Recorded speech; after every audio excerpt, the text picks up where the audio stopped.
قدرمنو کتونکو میر جمشید یم او دا زموږ سره چې کوم دی یو نوجوان موجود دی. السلام علیکم. وعلیکم السلام ورحمت الله. زمونږ د کتونکو ته خپل نوم اول وایه. زما نوم خو چې کوم دی نو عباس دی، د نظامپور علاقې اوسېدونکی یم او دروازګۍ موکلی دی. ښه جي، دا راته ووایه چې څنګه تاسو ته پته چې مهنګایي ډېره زیاته شوه، نو څه پیغام به ورکول غواړئ؟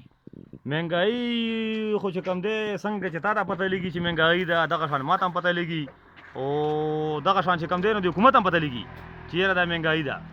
په دې باندې چې دا غریب عوام دا چې نه پکې دومره عقل شته نه پکې دومره فکر شته، دا خلک په دې خبرې باندې پوهېږي چې مهنګایي ده. نو دا کم چې حکومت خلک دي دوی خو تعلیم یافته هم دي او خو چې کوم دی نو ایجوکیټډ خلک دی په دې خبرې ښه پوهېږي چې دا مهنګایي ده، دا د غریب د وس نه بار شوه دا خبره.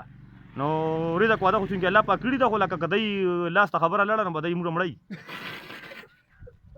جی دا حکومت چې حقیقت خبره چې دا غریب عوام دی مړی او باقاعده چې کوم دی نو دا تروړه چې کوم دی نو ګران شوي ده په 2600 په 2700 روپۍ تروړه چې ګرانه شوي ده. تروړه باقاعده چې کوم دی تروړه په مخکې خلکو غریب عوام به کباړ غونډ کو نو وړه به ځان ته واغستل.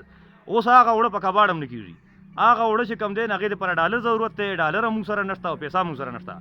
نو څه ووایو چاولې ماولې خورو بنګالیان افغاني جي. ډېره مهرباني جي، ډېره مهرباني. قدرمندو کتونکو عباس بھائی خبرې به تاسو اورېدلې وي چې د ډېر زیات فریاد وکړو، خو یو په مزاحیه انداز سره چې کوم دی نو د وکړو چې کوم دی نو مهنګایي ډېره زیاته ده. حکومت ته پکار دي چې کوم دی نو دی دا تروړه چې کوم دی نو لږه ارزانه کړي. تاسو دا تروړه ګرانه شوه، تاسو ویل غواړئ چې څه شی به خورو؟ ګرانه خره دي، نه د مړه شي نه ښیي که نه آبادي به کمه شي. سړي زامن تاسو هم نه یورې او چې کوم شي ضرورت دی تاسو ویل هغه استعمالوئ.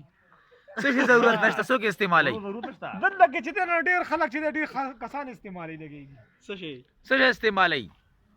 لکه موبایل استعمال نه موبایل استعمال هم دی او فیسبوک یوټیوب په دې باندې خلک لکونه روپۍ او موټرسایکل ټر ټو چې له شاته دنه سلنسر وباسي چې ټر اوري بس همدا کارونه چې چالو دي نو دې کې به لږه سوک دي.